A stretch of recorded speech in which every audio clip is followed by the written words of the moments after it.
ভাই যদি জামাতকে জিতাইতে পারে একমাত্র প্রবাসীরা। কিভাবে? আমার কথাটা একটু ধৈর্য ধরে শোনেন। প্রবাসীদেরকে বলবো আপনারা ফ্যামিলির চাপ দেন যে টাকা পয়সা বন্ধ করে দেবো দাঁড়িপাল্লা ছাড়া ভোট না দিলে।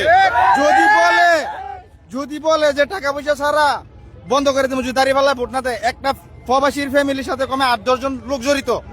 সে যদি বাড়িতে ফোন দিয়ে বলে যে আমার ফ্যামিলি যতগুলো ভোট আছে তোমরা সবাই দাঁড়িপাল্লাতে ভোট দিবা, তখন টানাইতে কিন্তু টাকা দেওয়া বন্ধ করে দেবো।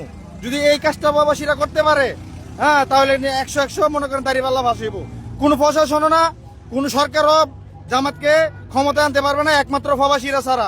আমার মতে প্রবাসীরা একজন ফ্যামিলি 8-10 জন থাকে, বাইরে বলবো তোর আইফোনের টাকা দিতাম না, তোর হুন্ডারের টাকা দিতাম না, তুই আমার কাছে টাকা চাস, জামাতকে ভোট দিতে হবে।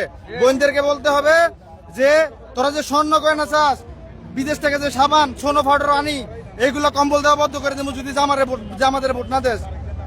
তো স্বামীকে যে টাকা পয়সা নেয় ওইগুলো দেওয়া বন্ধ করে দেবো যদি জামাত থেকে ভোট না দেয়। আমরা আশা করি প্রবাসীরাই একমাত্র জামাতকে ক্ষমতায় আনতে পারবে ইনশাল্লাহ।